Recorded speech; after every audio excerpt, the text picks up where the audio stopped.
والصلاة والسلام على أشرف الأنبياء والمرسلين وعلى آله وأصحابه أجمعين.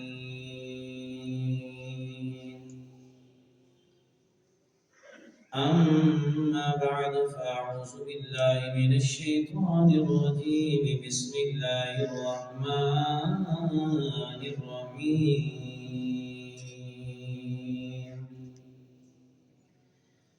ألا إن أولياء الله لا خوف عليهم ولا هم يحزنون. آمنت بالله صدق الله مولانا العظيم. إن الله وملائكته يصلون على النبي يا أيها الذين آمنوا صلوا عليه وسلموا تسليما. الصلاة والسلام عليك يا سيدي يا رسول الله.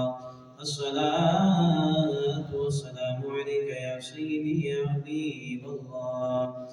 الصلاة والسلام عليك يا سيدي يا رحمة للعالمين وعلى آلك وأصحابك يا سيدي يا نور الله. ملتا کیا مدینے میں ایک بار جا کے دیکھ. ملتا کیا مدینے میں ایک بار جا کے دیکھ.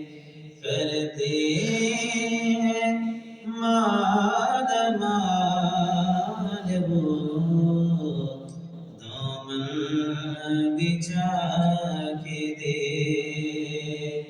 کرتے ہیں مال مال وہ دامن بچھا کے دیکھ.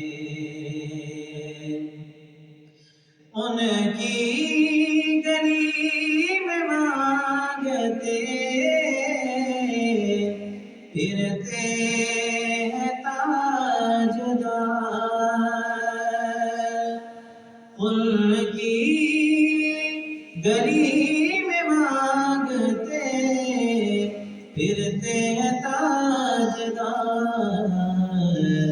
تو بھی اسی کریم کے مگتوں میں جا کے دے.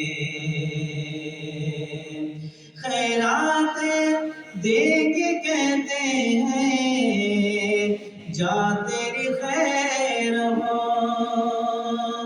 خیرات دے کے کہتے ہیں جا تیری خیر ہو.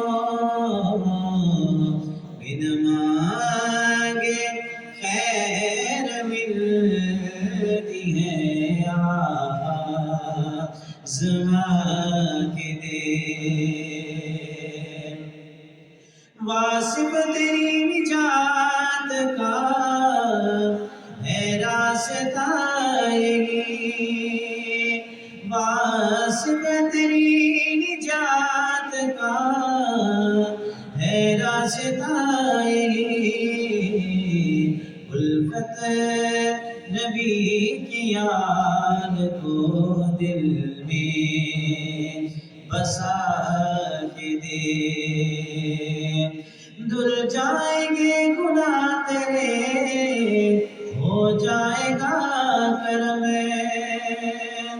دھل جائیں گے گناہ تیرے ہو جائے گا کرم. تو بھی در رسول پہ آنسو بہا کے دے. ملتا ہے کیا مدینے میں ایک بار الصلاۃ کے بعد سرور کونین بارگاہ رسالت مآب صلی اللہ تعالی وسلم میں ہدیات پیش کرنے کی سعادت حاصل کرنے کے بعد واجب و تعظیم لائق صد تکریم نہایت مکرم معظم حاضرین محفل، اللہ جل جلالہ اپنا نوازوں کے فضل و کرم سے آج ہم سب اللہ کی بارگاہ میں حاضر ہیں۔ دعائے خالق کائنات ہم سب کی حاضری اپنی پاک بارگاہ میں قبول فرمائے۔ ایک آیت کریمہ تلاوت کرنے کا شرف حاصل کیا ہے جس میں ہماری بات چل رہی تھی اسی ماہ مقدس کی مناسبت کے ساتھ حضور محبوب سبحانی قطب ربانی غوث سمدانی محبوب لامکانی سر چشمہ سلطانی الشیخ عبدالقادر جیلانی رضی اللہ تعالیٰ عنہ،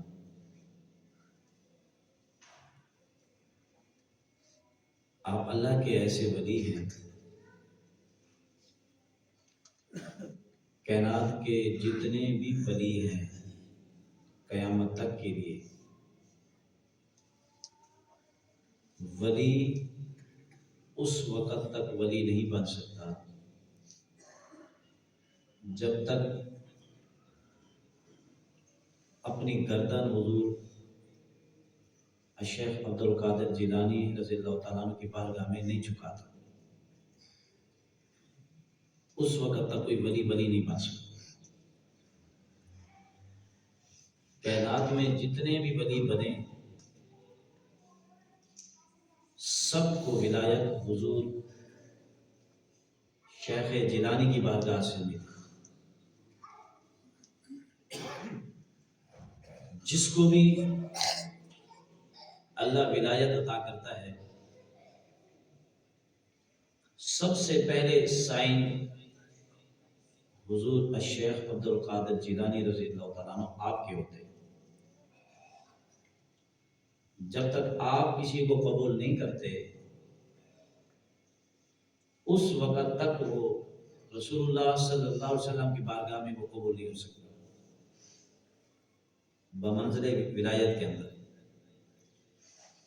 اور جب تک وہ رسول اللہ صلی اللہ علیہ وسلم کی بارگاہ میں قبول نہیں ہوتا اس وقت تک وہ اللہ کی بارگاہ میں قبول نہیں ہو سکتا۔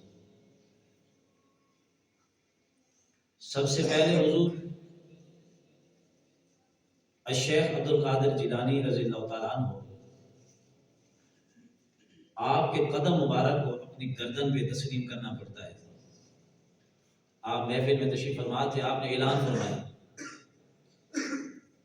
فرمایا کہ میرا قدم ہر ولی کی گردن پر ہے۔ جب آپ نے اعلان فرما دیا تو خراسان کے پہاڑوں کے اندر حضور خواجہ معین الدین چشتی اجمیری علیہ الرحمہ آپ وہاں پہاڑوں میں عبادت کر رہے تھے،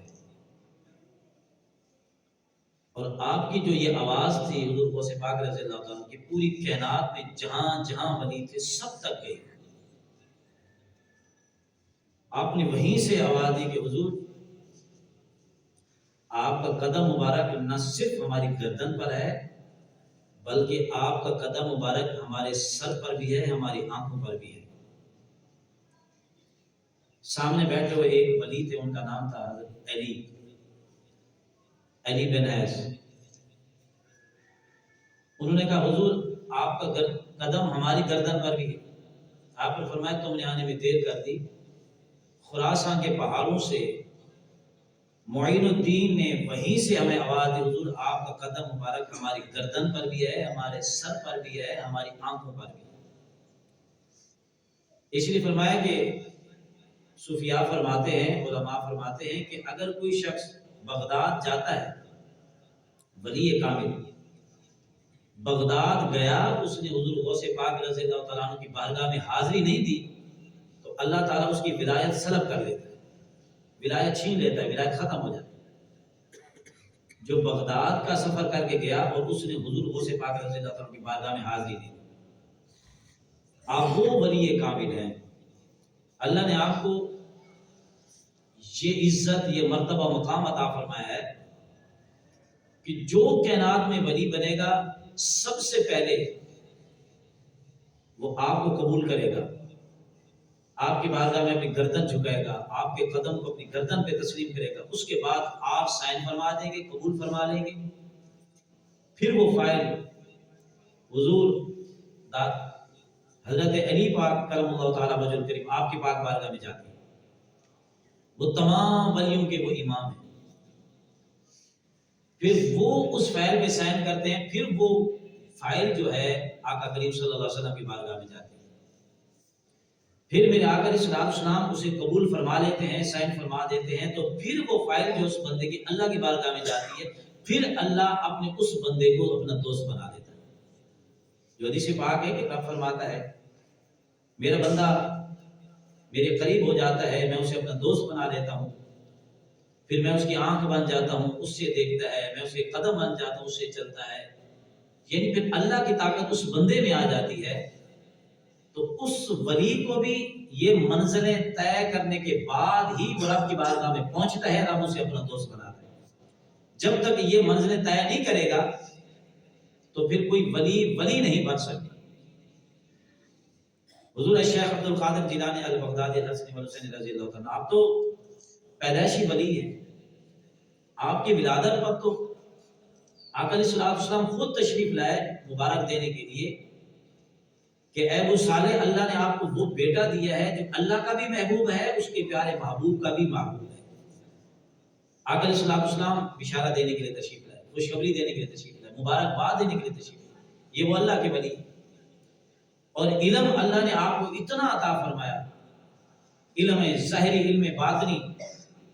ہم نے پچھلے جمعہ المبارک پر آپ کی 11ویں شریف کی شرعی حیثیت بیان کی تھی، آپ کے علم کے بارے میں بھی کچھ بات کی تھی۔ اتنے راز اللہ نے آپ کو عطا فرمائے، اتنے ظاہری علوم کے ساتھ ساتھ باطنی علوم بھی اللہ نے عطا فرمائے۔ ظاہری علم آپ کا اتنا ہے کہ آپ فرماتے ہیں کہ اگر میرے سینے کے اندر جو راز ہیں، جو اللہ نے مجھے علم عطا کیا ہے، اگر وہ سارے راز اگر میں سمندر پہ ڈال دوں تو سمندر کا پانی خشک ہو جائے گا۔ فرماتے ہیں وہ راز اگر میں پہاڑوں پر ڈال دوں تو پہاڑ ریزہ ریزہ ہو جائے گا، اتنے آپ کے سینے کے اندر اگر میں آگ پہ ڈال دوں تو آگ بجھ جائے، اگر قبرستانوں پہ ڈال دوں تو مردے زندہ ہو کر اٹھ کر بیٹھ جائے۔ اللہ نے اتنا علم حضرت غوث پاک رضی اللہ تعالیٰ کو عطا فرمایا۔ حضور غوث پاک رضی اللہ تعالیٰ جب بھی جس موضوع پر آپ گفتگو فرماتے تھے، 70 ہزار کا مجمع ہوتا، تو آپ کی بارگاہ میں کوئی غیر مسلم آتا تو وہ آپ کی گفتگو سن کر وہ کلمہ پڑھ کے واپس جاتا۔ اگر آپ کی بارگاہ میں کوئی عالم آتا، گھٹنے ٹیک دیتا اور تسلیم کر لیتا کہ حضور جتنا علم اللہ نے آپ کو عطا فرمایا، کائنات میں اتنا علم تو ہم نے کسی کی زبان سے سنا ہی نہیں، اتنا علم اللہ نے آپ کو عطا فرمایا۔ اور آپ کی ولایت کے تو چرچے ہر جگہ پہ ہوتے تھے، سب آپ کو ولی مانتے تھے، لاکھوں کی تعداد میں روزانہ آپ لوگوں کو مسلمان فرماتے، کئی غیر مسلم آتے آپ کی بارگاہ میں کلمہ پڑھتے، اور کئی لاکھوں کی تعداد میں آپ نے غیر مسلموں کو کلمہ پڑھایا۔ آپ ایک مرتبہ جا رہے تھے، آپ بڑی ولایت تقسیم بھی فرمایا کرتے تھے، پڑھنے کے لیے جا رہے تھے، بچپن کا زمانہ ہے، چھوٹے سے ہیں، جب جانے لگے تو ماں نے کچھ پیسے دیے اور کچھ پیسے آپ کی جو گودڑی تھی، جو آپ اپنے ساتھ سامان لے کے جا رہے تھے، تو پہلے زمانے کے لوگ اس طرح کرتے تھے کہ جو درہم و دینار ہوتے تھے کپڑے کے اندر رکھ کر سلئی مار کے لے جاتے تھے تاکہ وہ خزانہ محفوظ رہے۔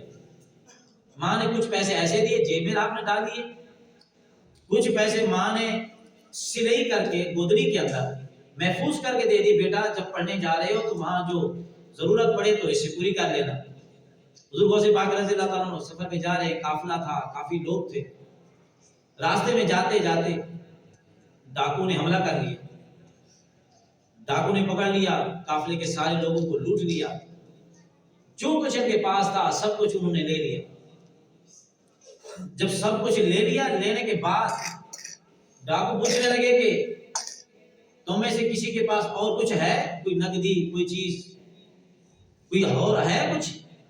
حضور سے پاک رضی اللہ تعالیٰ عنہ، آپ بچے تھے، چھوٹے سے تھے، فرمانے لگے ہاں سب کچھ تم نے لے لیا، ہاں میرے پاس گودری کے اندر کچھ دینار ہیں، آتے ہوئے میری ماں نے سلائی کر کے مجھے دے دیے کہ جب ضرورت پڑے تو استعمال کر لینا۔ فرمانے لگے ہاں میرے پاس کچھ ہے۔ وہ سارے ڈاکو بڑے حیران ہو گئے، کہنے لگے کہ کمال ہے کہ نوجوان لڑکا ہے، بچہ ہے، اور ہم جسے بھی لوٹتے ہیں لوگ اپنا مال چھپا لیتے، ظاہری بات ہے۔ جب ہمیں کوئی ڈاکو ہم سے پوچھے جو کچھ ہے جیب سے نکال، تھوڑے بہت پیسے انسان نکال کے دے دیتا ہے، کچھ اگر اس کے پاس زیادہ مہنگی کوئی چیز ہو تو چھپا لیتا ہے۔ وہ ڈاکو بڑے حیران ہوئے کہ اس نے سب کچھ بتا دیا اور سچ بولتا ہے۔ پہلے تو وہ مذاق سمجھنے لگے، بعد میں جب انہوں نے تلاشی لی کہ واقعی وہ جو دینار آپ کی تھیلی کے اندر سلائی کی ہوئے، ماں نے گودری کے اندر سلائی کر کے چھپا کے دے دیے، تو وہ واقعی موجود تھی۔ ڈاکو بڑے حیران ہوئے، پوچھنے لگے کہ اے نوجوان تو سچ کیسے بولتا ہے؟ لوگ تو جھوٹ مار دیتے ہیں کہ میرے پاس کچھ نہیں ہے، میرے پاس کچھ نہیں ہے، آپ نے سچ کیسے بولا؟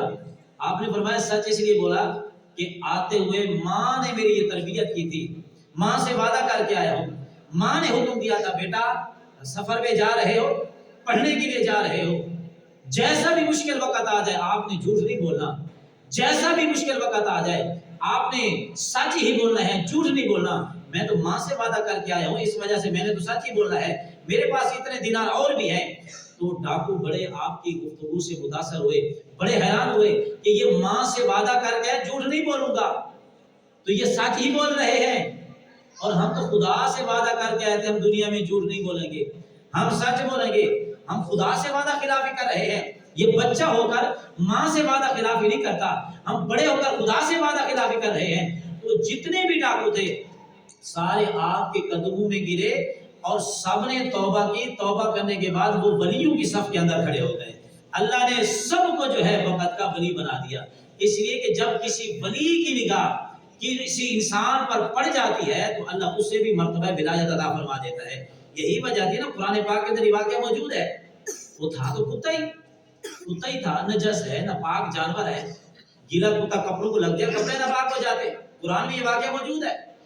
اصحاب کہف کا جو کتا تھا تو وہ کتا ہو کر اصحاب کہف کے ساتھ چلنے لگا، دوستی کا لی، سنگت جوڑ لی، ساتھ چلنے لگا۔